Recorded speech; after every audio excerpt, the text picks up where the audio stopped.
Part 1. 1. You are going to hear a conversation between an agent and a client. First, you have some time to look at questions 1 to 6.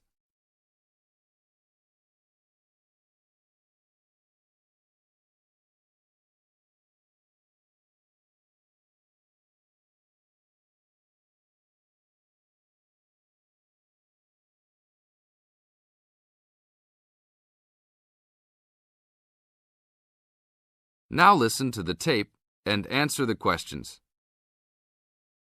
Hello? Hi, good morning. Are you open yet? Yes, we are. Come in.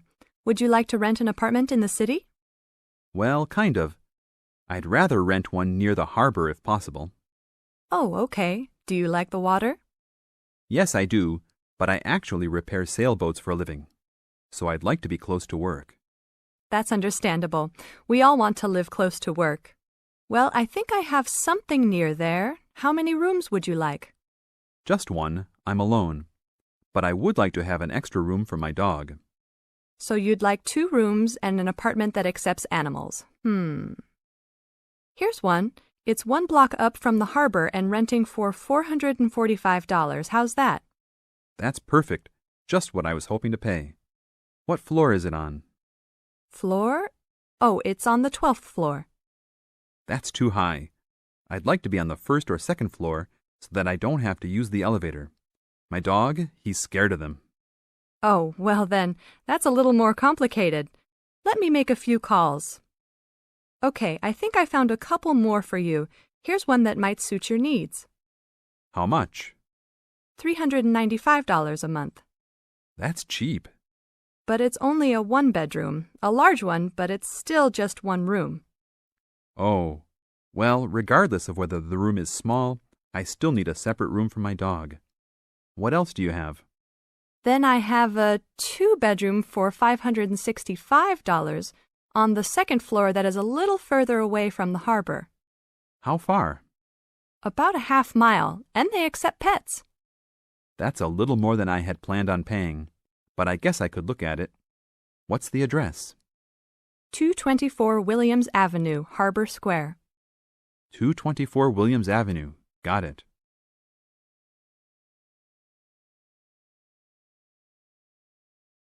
Now look at questions 7 to 10.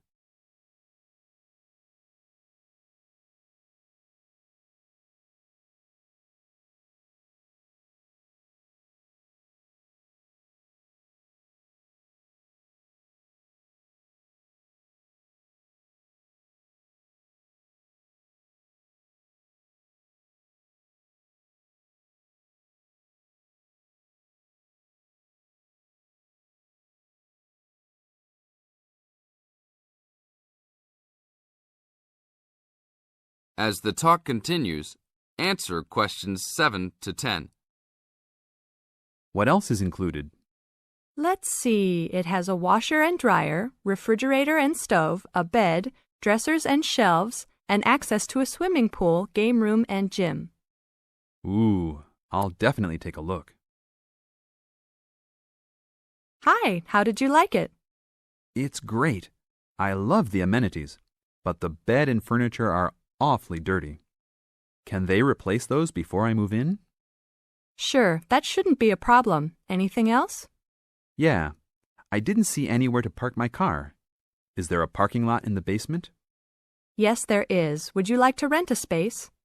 No, I'd like that to be included in the rent. Oh, well, I'll see what I can do, but I can't guarantee that. Do you want to take it anyhow? If those 2 issues were solved, I would love to take it. That is the end of part 1. You now have half a minute to check your answers.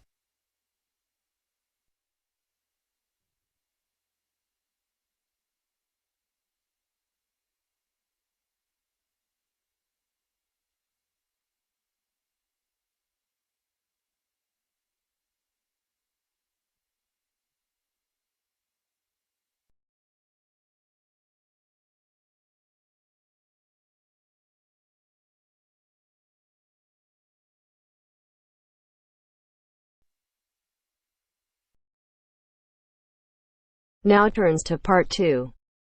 Part 2. You have just arrived at the student hostel where you will live during the term. The manager is explaining the rules and another student is asking questions. Listen to the conversation and complete the form. First, you have some time to look at questions 11 to 16.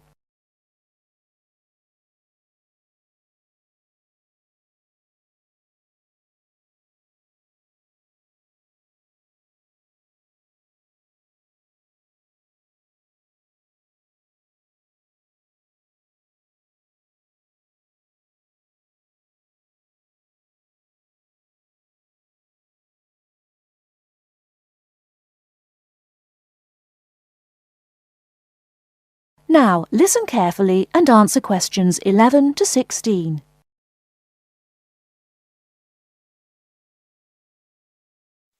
Excuse me, I want to ask you about the charges for meals. Are they the same as they were last year? No, I'm afraid they're not. We've managed to keep most of them the same, but we've had to increase the charge for breakfast. How much is it now? It's $2.50. It used to be $2. I see. What about lunch? It's unchanged, still $3. Does dinner still cost $3? Yes, it does. We've managed to keep the prices down this year, but the best deal is the 3-meal plan for $48 per week. We give you vouchers to present when you come into the cafeteria, and you get 21 meals for your $48. That works out to a little more than $2 a meal. The 2-meal plan is also at last year's rates of $36 per week. We give you vouchers for that too. My sister was in this hostel before me. I'm sure the hours for breakfast used to be longer. Yes, they were. They used to be 7 to 9:30, but to keep our expenses down, we made them 7 to 9. Lunch is the way it was, though. Hold on, dinner 6 to 7:30. Isn't that a change?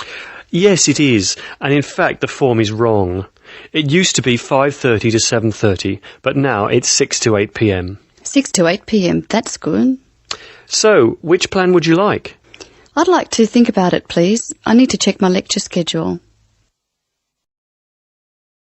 Before you hear the rest of the talk, you have some time to look at questions 17 to 20.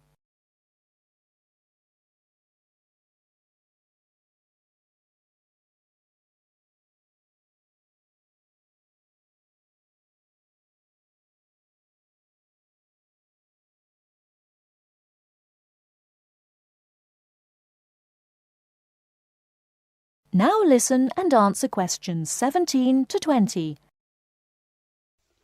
Can you tell me how to get to my room, please? Of course. You're in the new wing, which is very freshly painted and pleasant.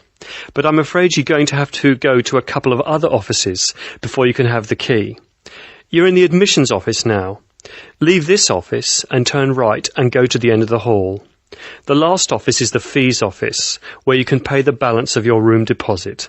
They'll give you a receipt. Okay. After you've been to the fees office, come back past admissions.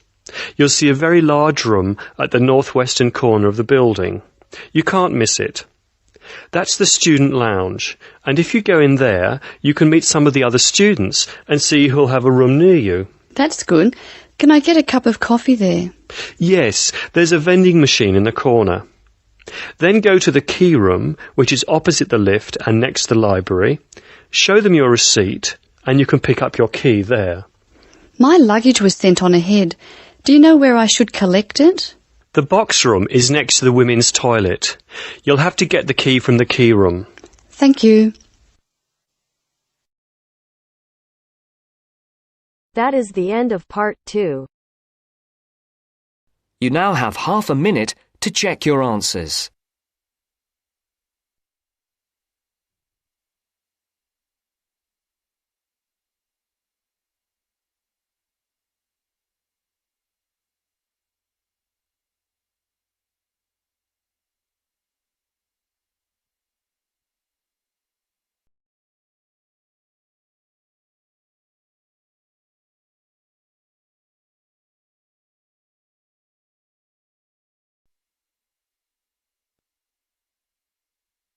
Now turns to part 3.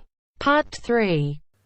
Listen to somebody giving a talk about how setting goals can help you achieve more.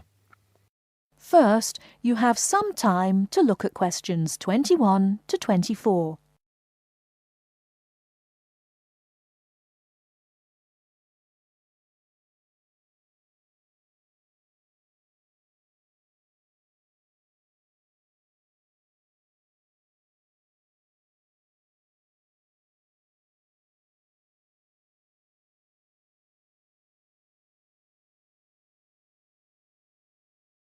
Now, listen carefully and answer questions 21 to 24. Good evening, everyone. It's good to see that so many people managed to make it. An achievement in itself when I'm sure you're all so busy. This evening, I'm going to talk with you about setting goals and how setting goals can help you understand what you really want to achieve. First, though, I'd like to start by saying what I think achievement actually means. I think some people think it's simply about being successful in a job or making money, but it certainly doesn't have to mean that. Achievement is simply accomplishing goals that you set for yourself, doing what you plan to do, and people might plan to do all sorts of different things. Achievement is about realizing your dreams.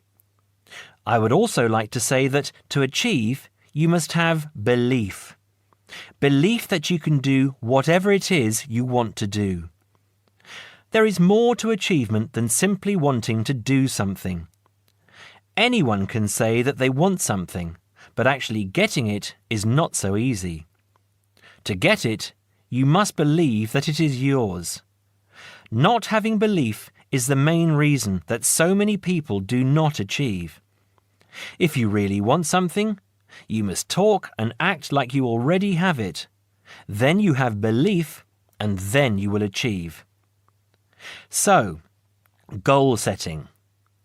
Goal setting is about imagining the future and then turning the dream into a reality.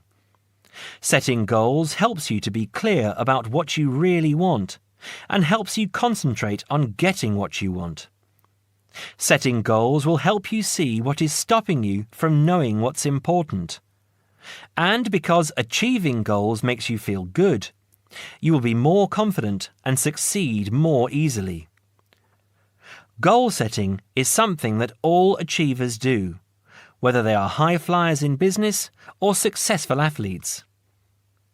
It is important that you set both long-term and short-term goals. First, you need to have an idea of what you want from life. I call this the big picture. Then you break this down into a number of smaller goals that you need to achieve in order to achieve the overall goal.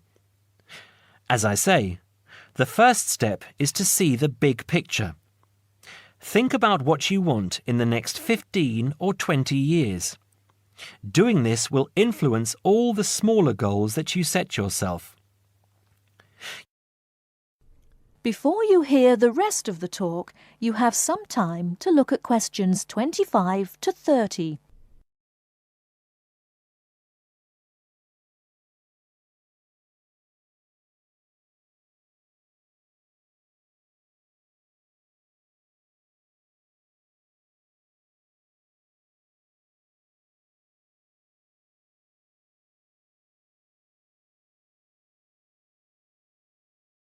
Now listen and answer questions 25 to 30. You need to think carefully about different areas of your life and how they influence each other. You should identify the important areas of your life and try to set goals in each of those areas.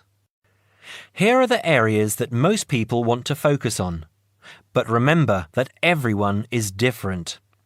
First, think about your career. How important is your career to you? Do you want to be a manager or run your own business? Or are you happy working for other people?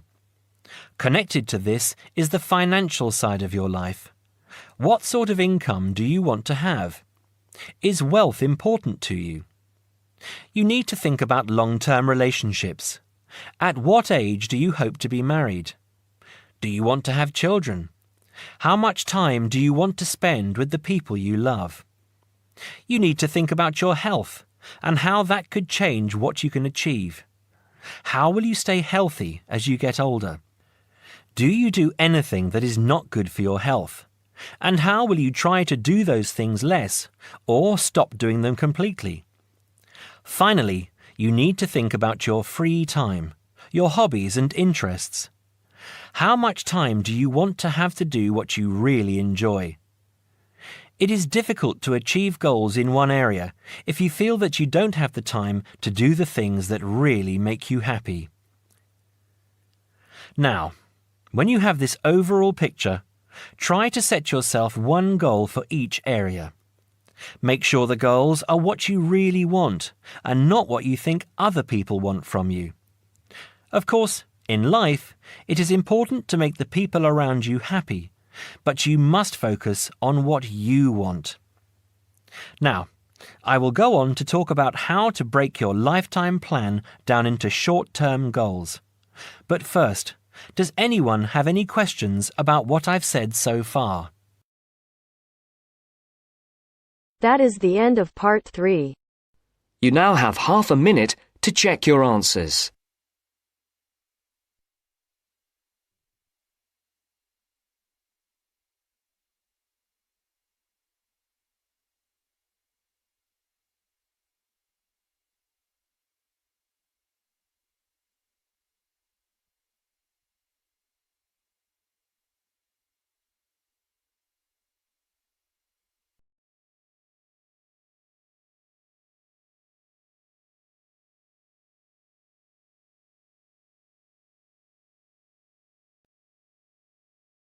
Now turns to part 4.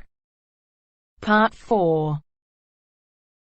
You will hear the speech made by Mr. Samaranch on the opening ceremony of the Olympic Games. Listen and complete questions 31 to 40.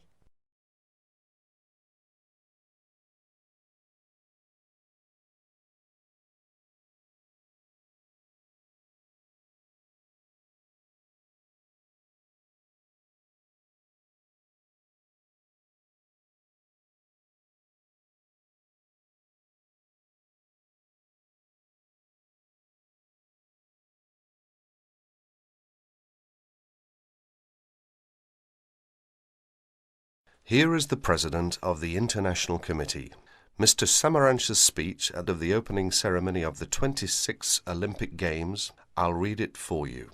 On behalf of the International Olympic Committee, it gives me great pleasure to welcome you to the Games of the 26th Olympiad, Sydney 2000. The goal of the Olympic movement is to contribute to building a peaceful and better world by educating youth through sport practice, without discrimination of any kind, and in the Olympic spirit. In the spirit, nations and youth of the world come together every 4 years to celebrate the world's largest sporting festival. SOCOG has organized these sporting competitions in consultation with the international federations, responsible for each sport. This is through nomination of technical officials, specification of technical requirements, and the cooperation with IOC and SOCOG on venue and other preparations. We thank each international federation for their vital efforts in the preparation of these Millennium Games. The Sydney 2000 Olympic Games is also the centenary of women's participation. With a record number of events and disciplines for women at the Games, the Olympic movement continues to recognise and support the vital role of women in sport. As we embark on a new millennium, it is the Olympic Games that will continue to unite the world and celebrate humanity.